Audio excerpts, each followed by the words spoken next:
Bienvenue à vous, amateurs d'univers de pop culture en tout genre. Aujourd'hui, on parle d'une série que j'ai découverte il y a 6 ans. Bon, je sens que ça me rajeunit pas tout ça.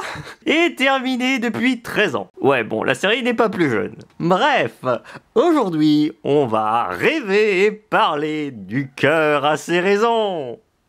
Oh bon sang, que cette série en a des trucs à dire. Alors commençons par la base.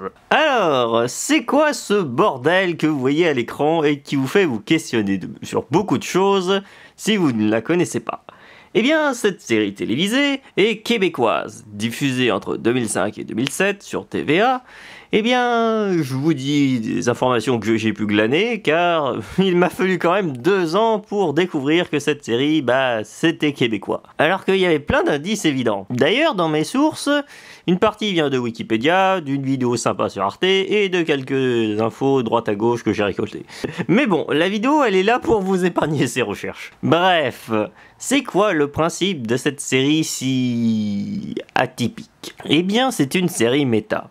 Donc une parodie plus ou moins des séries télé de l'époque, telles que les séries américaines ou les Feux de l'amour, qui continuent encore aujourd'hui d'ailleurs. Non mais même le Covid, il n'a pas réussi à stopper la sortie des épisodes.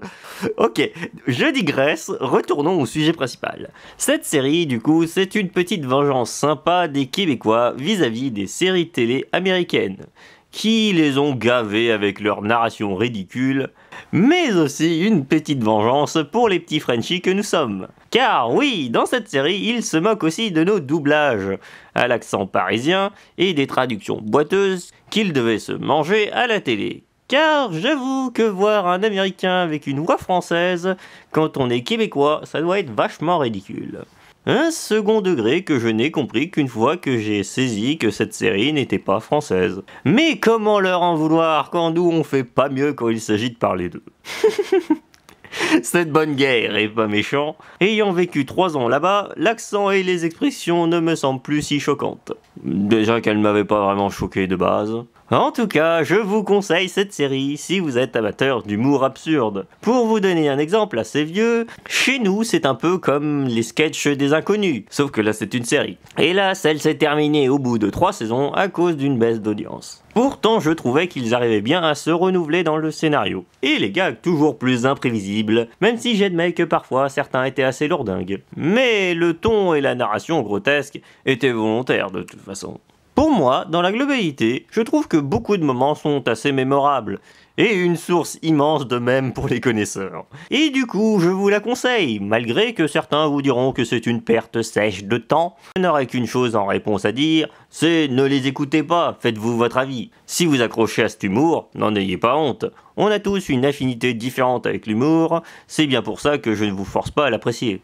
C'est un univers créé sans prétention ni condescendance vis-à-vis de ce qu'elle parodie. Franchement, c'est assez rare qu'une série absurde me marque autant. Et d'ailleurs, celle qui jouait Cricket Rockwell a fait une vidéo spéciale Covid. Donc si vous voulez une petite dose de nostalgie en 2020 pour les connaisseurs, c'est cadeau, le lien est en description. Bref, c'était la présentation d'un univers plein de bonne humeur. J'espère que j'aurai fait découvrir cette série à plus de monde pour leur faire passer un bon moment. Et pour la prochaine fois, on verra un autre univers.